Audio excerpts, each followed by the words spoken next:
Even though you can't prove we're not in a simulation, because the simulation could be so good, like the Matrix was pretty convincing at first, right? But the simulation could be so good that you can't necessarily tell.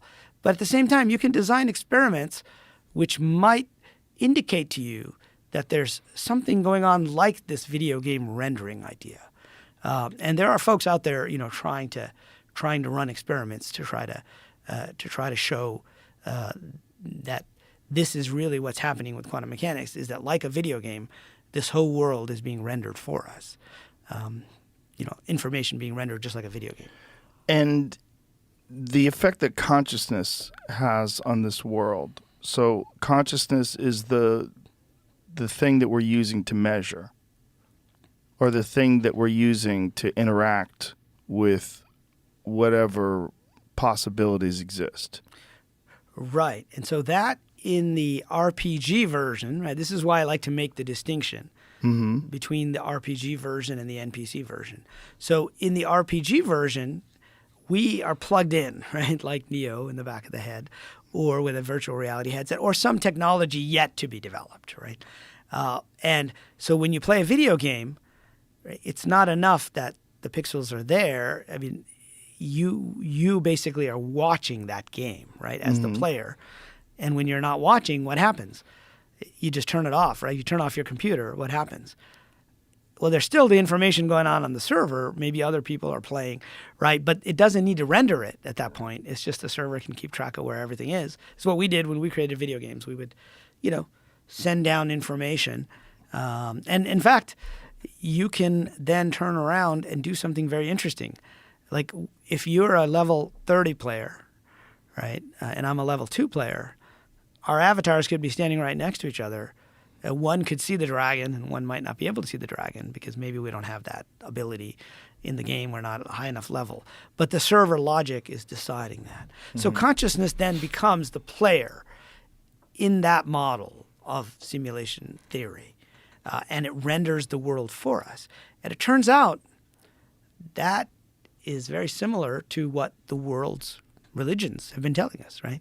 Not just one or two of the world's religions. Like when I wrote my book, The Simulation Hypothesis, I gave it a subtitle of why AI, quantum physics, and Eastern mystics agree we're in a video game.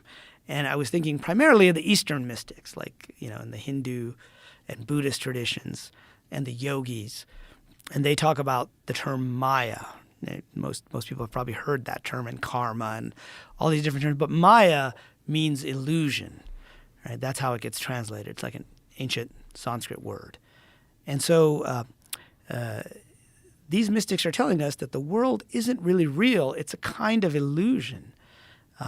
But if you really look at the definition of that word Maya, it means something more like a carefully crafted illusion, right? It's almost like if you go to a magic show and you know the guy's not really sawing that woman in half, okay?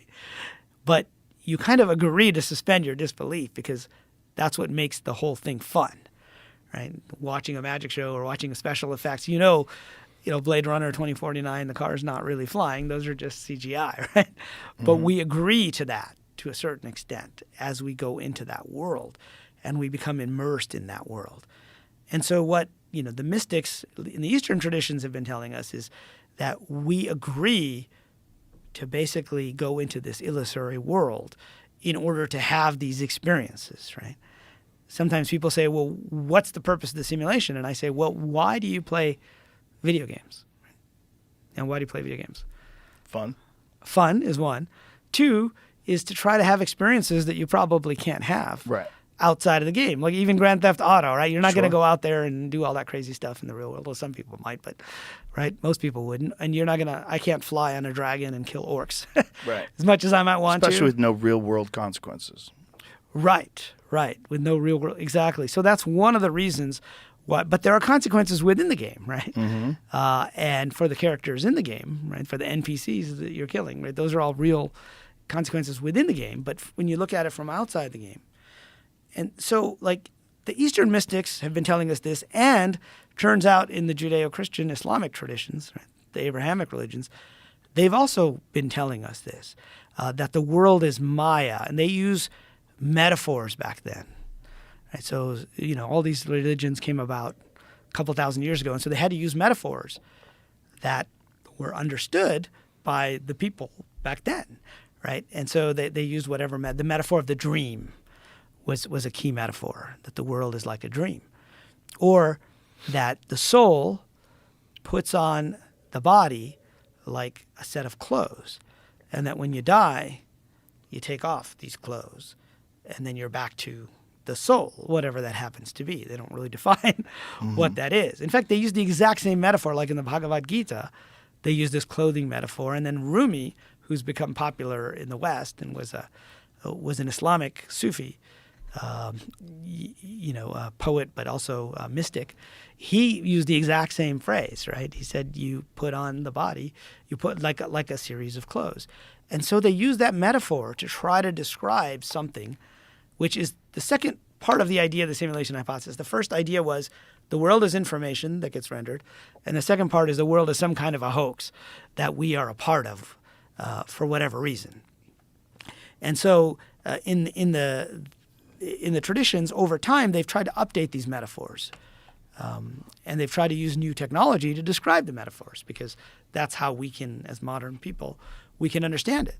So about 100 years ago, there was a guy named Swami Yogananda. He came over from India. He was like one of the first Indian yogi swamis to really live in the U.S. And he wrote a book called Autobiography of a Yogi. I don't know if you ever read it. Yes, I read it. Oh, you read it? Oh, great.